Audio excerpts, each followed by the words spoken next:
Yo, what is going on, everybody? This is Marcus, and we are here with the first episode of VGC News, which is going to be a new series that I want to feature on my channel. It's going to be about what happened in the VGC scene, in the VGC world in the past couple of days.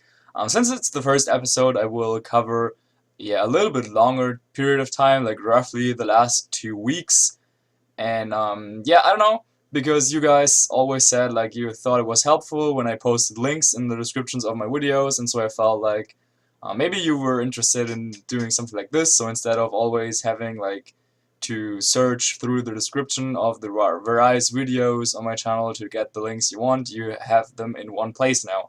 So this is what I'm going to talk about for today's episode. At first I wanted to address Pentagram's win at the GLORIA Classic Final, because I don't think that too many people outside of the very hardcore VGC scene realized that Pentagram did win that GLORIA Classic Final. We had a bunch of regionals happening, not only the past weekend but also the week before. Then there is some news going on with esports organizations that came into the VGC world. Esports Runner published a new viability ranking list, or they updated their old one, and then I am going to give a short metagame forecast. So let's start with Pentagram's win at the GLORIA Classic Final. I mentioned this already, but those Japanese tournaments that I also featured on my channel already, like I did analyses on usage statistics and so on, they led to that final tournament. Especially talked about that when I was using that Dark Void team in the last 2 episodes of Marcus on Top. By the way, if you want to check those out, link will be somewhere. And so, basically the best players in those qualifier tournaments, they would come together in the GLORIA Classic Final and play off first in group stage, and then there was a double elimination bracket, and Pentagram ended up winning that tournament, who is actually not from Japan but from Canada. Now, if there's someone from Canada that can win tournaments in Japan, you would expect people to know him. Like, how many times has he played at Worlds is probably the question you would ask yourself, but nope, he actually just participated in his very first regional tournament this past Sunday in Oregon. So he's really well known in his local community, winning a lot of PCs there. But due to various reasons, he wasn't able to attend too many big tournaments yet. So I'm looking forward to seeing how well he can do in the official circuit as well. But taking home those 30,000 yen prize money is definitely a nice way to start things off. And this is the team that he used, which was given to him by Gebebo Ryosuke Kosuke, I think. I'm not entirely sure whether they built it together or whether he changed some stuff, but it was Dialga Trick Room that also had a gravity option, and you had Grass Whistle on Whimsicott. So you could set up Trick Room and Grass Whistle your opponents to sleep when gravity was up. And also having a Groudon there that always hit Precipice Blades in Trick Room with gravity up is pretty nice. But we saw that team archetype do well already. Talonflame and Salamence, make it so that you also can go very fast with this kind of team and set up Tailwind, for example. In case you want to check out some of those games, they have been uploaded to YouTube. I will link to both the videos about this and also the blog post on Esports Runner about this tournament. There will be more videos you can check out. I will also include a paste bin in the description where I will list the Twitter handles to all participants in that GLORIA Classic Final. Since some of you asked me to, what they could do if they wanted to keep track of the Japanese scene, and I think Twitter is the most valuable tool to do so, as well as the website Esports Runner. But I talked about that as well. So check those guys out, give them a follow, and once again, congrats to Pentagram for this big victory. But apart from those online tournaments, we also had a bunch of offline tournaments. I will start with all the regionals that happened since the 20th of February. By the way, that is the date structure I will be using. So if you're from the US, don't get confused. Outside of the US, and then I will come to the US. So the first one here was the regional at the ECC in Arnhem in the Netherlands, where CONTI from Spain ended up winning it all against Eloy in the finals. We did feature Eloy's team on my channel already, so if you want to see how regular Scarf Kyogre can perform in that metagame, then definitely check it out. We had a lot of good wins with that team. As you can see here, we had 2 or 3 even, yeah, if you count Eloy's team, 3 teams that featured Rayquaza and Kyogre. Yeah, pretty solid and strong combination in restricted mons that did really well in most events in Europe. However, it's a regional, so there's also the Big Six somewhere. Here coming in a top 4 finish from Kadoya. Yeah, I will provide a link to the finals as well. It's somewhere up there or something. So yeah, check out how Conti and Eloy battle things out. It's really interesting to me seeing how both Eloy and Conti had a Kangaskhan on their team, because that is not something I tried out when I was testing Rayquaza and Kyogre teams earlier. But looks like that Kangaskhan is really something to watch out for.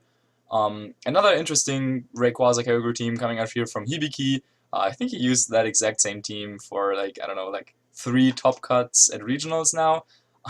People should by now really know what it does, but it's still a pretty strong team. It has that Choice Scarf Smeargle to support everything with Dark Void, Fake Out, Follow Me, and whatnot.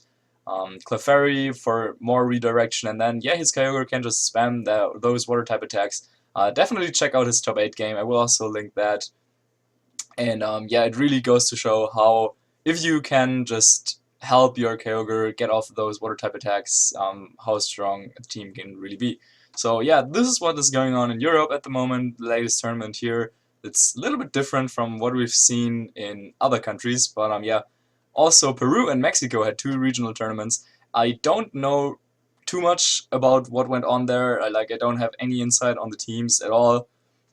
We can see starting with Peru, since it was earlier, we do have a Greninja in the final, which is definitely interesting, actually also winning the tournament. We see a couple of Raichus there, Jamie Boyd's team is there.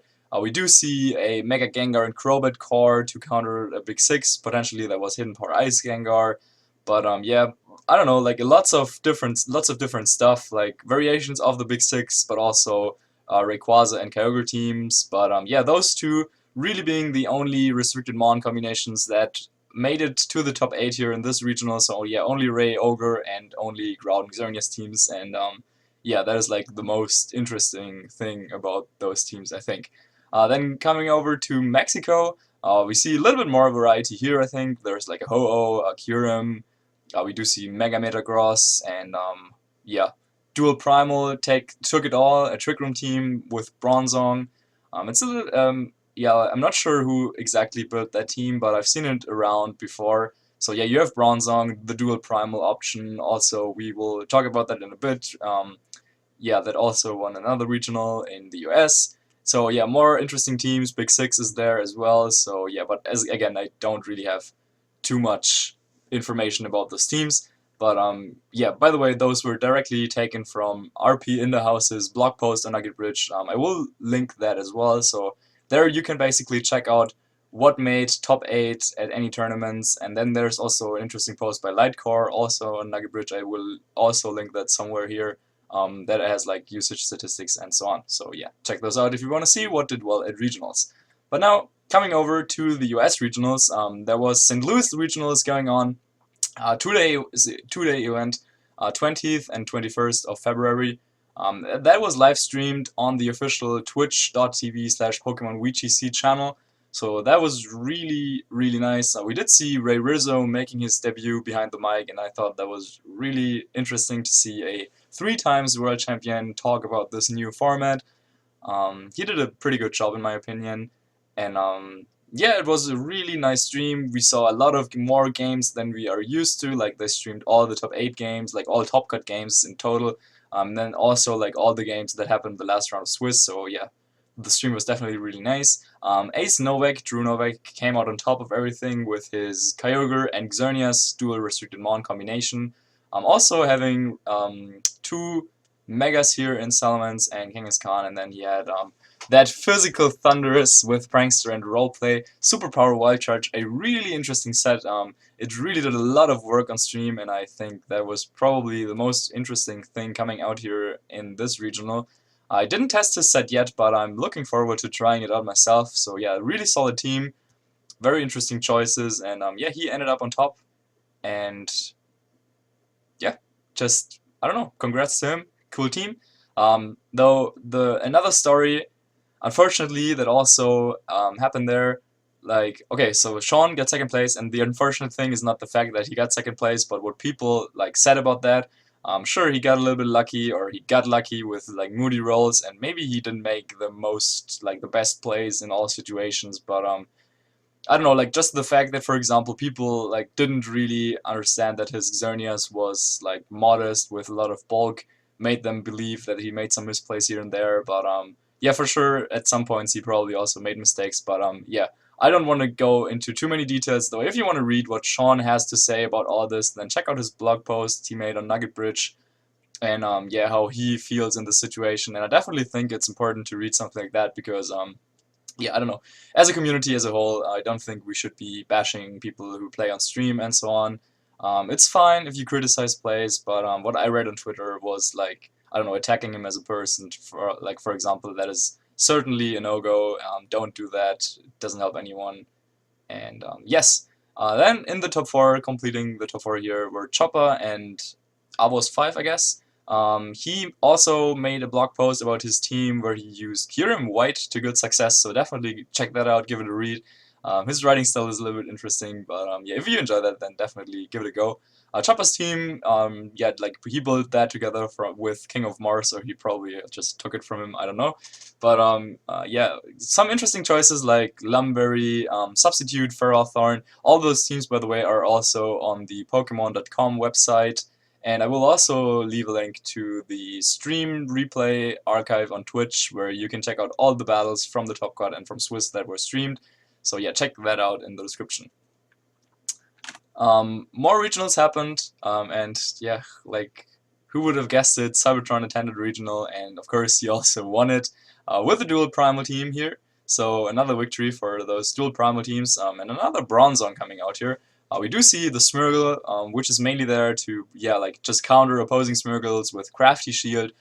Also able to have like 100% accurate Dark Voids when Gravity is up in Trick Room, and it also takes a lot of attacks, especially if their opponents are like intimidated, for example. So yeah, really cool team coming out. Originally like built by PokeAlex, and then they improved it even further. So that's definitely a very strong team, and I will talk about the metagame forecast in a bit. We see another Kieran White doing well here at this event. It was actually a Gravity team, kinda. So it would set up Gravity with Meowstic, and then Kieran White could fire off some high-powered Blizzards. And yeah, it had level 49 Groudon, so that was also definitely interesting. So you can underspeed or in Trick Room outspeed other min speed primals. So that is definitely something to look out for in the future. I'm not exactly sure how well that actually is, but hey, if you have a team where you know like you 100% rely on, I don't know, like setting up Safeguard and Trick Room and Swagger yourself and so on and Gravity, then hey, if you like lose the speed tie, then your whole game plan is like you just lose. But if you are level 49, maybe you still get all of the KOs you want to, and then that's definitely an option. Yeah, Rasta, Charmander, and Joshua are like completing the top 4 here.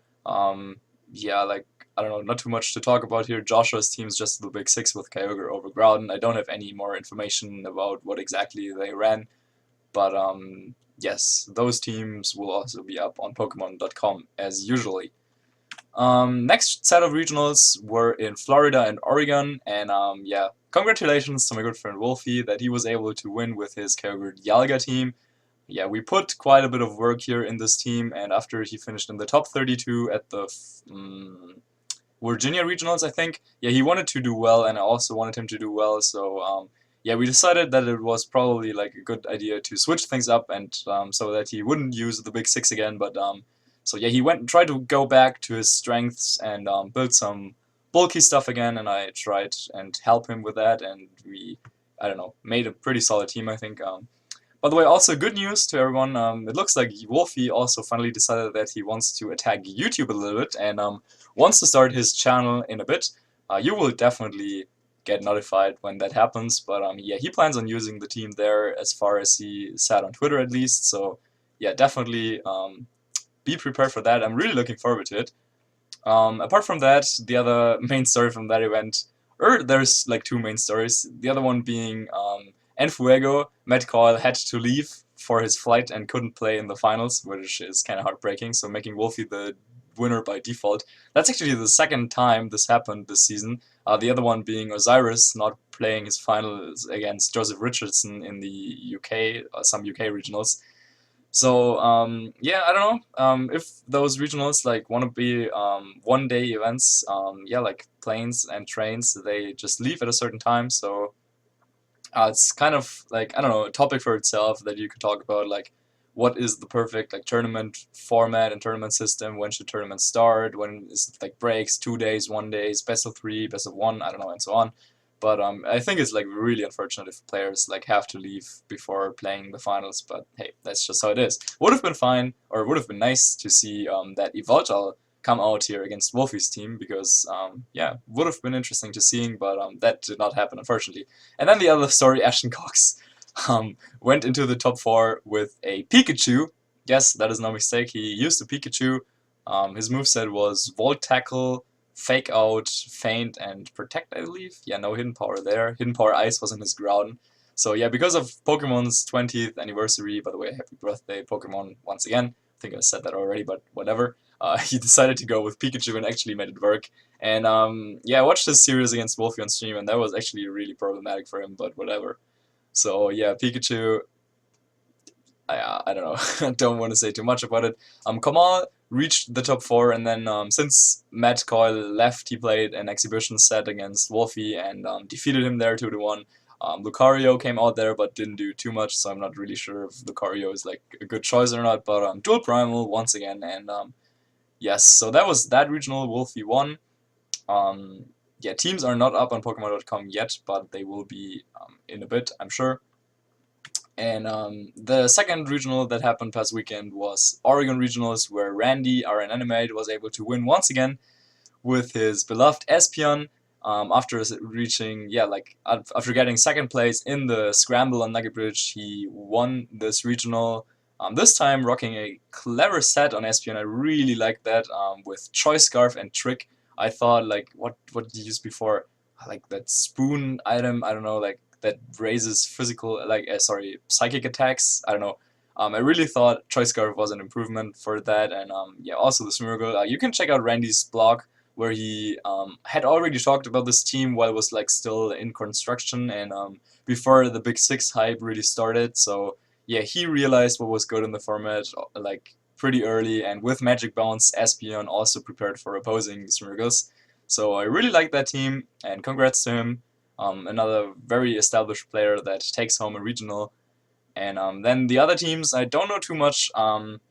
We see Arcanine, we see Zapdos, we do see Porygon Z, or Z, whatever. I think he actually ran Uproar. At least I saw that on Twitter, to potentially counter Dark Void, and I don't know, and then just the classic Big Six team. So yeah, a lot more like variety here in the last set of regionals. And I definitely think that you can have success with your favorites. Like, if your favorites are like Espeon or, I don't know, Arcanine, you can still try them and do well, as it seems. Don't think that there are any videos from those tournaments, from that tournament, but I'm not entirely sure about this. Yeah. Then the next topic, finishing with results for now, that I read on Twitter about like yesterday, with Team Vendetta, and yeah, like they picked up 4 players for VGC, or maybe even like 5. I read something about some guy called Austin. I've never heard before of him. I don't know. And yeah, like James Beck, Mark McQuillan, um, Miku Dere, like Edit, David Mancuso, and then that other guy, I don't know. So they picked them up and are like a professional esports organization, I guess. So yeah, like that was like big fuzz around it. Having like more people being sponsored by esports teams, kind of, but it looks like it was like maybe not that great after all. Like a lot of veteran players had before like already pointed out that if you're like offered a sponsorship or anything, you should like, I don't know, go through the contract and like, I don't know, check them out. Are they like suspicious in any way? And there is some good content out there, like blog posts. I think that was by Makiri, or like Pukar also said some stuff. I will link that in the description. So yeah, if you are approached by an esports organization, then yeah, definitely check that out. And yeah, sometimes it just seems like I don't know, like the idea of getting like fast money with like your main hobby or with one of your hobbies is like really nice. But yeah, you can read Mancuso's and Edith's thoughts about the team and what happened to them in like tweets that I will also include in the description. So yeah, check that out. And I'm not sure if they are leaving officially or if that team still exists. I don't know, but yeah, sorry for those guys, but yeah, I don't know. Anyway, then next thing that I have up here is actually like the second to last point. Esports Runner published an updated viability rating list. So yeah, just like last year, they rated the Pokemon that are viable in this format on the scale from 0 to 10, I guess. And they changed up quite some stuff. Unfortunately, I did not find the old list, so if anyone has that, yeah, please pass it to me. But I know that stuff like Thundurus was way lower. Mega Gengar, I don't know, was probably lower as well. I think Landorus was also lower. And then I think Ditto was maybe higher. Palkia and those Palkia Togekiss was lower. Ho-Oh was higher. But anyway, so this is the new list they have. Listing only 3 Mon in the best category, in the top 10, in the 10 out of 10 category. Both Primals and Xerneas. And then we do have Kangaskhan, Talonflame, Rayquaza, Salamence, Smeargle, and Mega Gengar is up pretty high. I don't think that Western players value Gengar as much as the Japanese do. But yeah, check out the link. I don't want to go into too many details. There's like a lot of stuff that is really interesting. And just a little heads up, last year they also had this list, and if you put like all the highest rated mons together in a team, you would end up with like chalk, you know, like the highest rated mons for like they had like different categories, but the highest rating Mega was Kangaskhan, and then there was like Cresselia, Landorus T and Heatran that had like 10 points, and then Amoonguss at 9.5, and Thundurus also there. But yeah, and if you take that again this time and just take the like highest rated mons, you would end up with the big 6. But I don't know. I'm not saying that that will win worlds, but yeah, whatever. So that is this list. I will leave a link to that as well, so check it out. And maybe, I don't know, if you want to check out your favorites, I don't know, like for example, just looking at the list here and seeing like Giratina O being in the same tier as Aegislash, Bronzong, and Scizor makes me believe that maybe Giratina is actually more viable than I thought it was. Or Mega Manectric, we've seen that a little bit on Hibiki's channel, for example. By the way, also check out Hibiki's channel. He started playing a lot around with Junio's Mega Manectric double primal team in a bit. That is also in the description, and then yeah, some other stuff. So that's it for today. But the metagame forecast, I think we will see some harsh sun mixed up with strong winds and potentially like a lot of heavy rain as well. But I do think in the upcoming weeks, I'm not sure if there's any big tournaments happening, but we will see. We will have the International Challenge happening at the end of March, and I actually forgot to have a slide here, but the links to that will be linked in the description. So yeah, International Challenge will happen at the end of March, I think like 26th, around that. I don't know. I do think Dual Primal is finally picking up on popularity all over the world. I think like in Japan it was already pretty popular, but yeah, I think that will rise even further. So Double Primal, and then I also think Dialga will getting like bigger and bigger, and yeah. So that is actually it for today. I hope you liked this new format. If you did, then definitely make sure to leave a like on it, and also subscribe to my channel. And is there anything left to say? I don't think so. Just, yeah, thanks for your support. Check out all the links, and if you want to see more of that, then comment and like and so on. Yeah, so see you soon. Thanks for watching, and have a good day.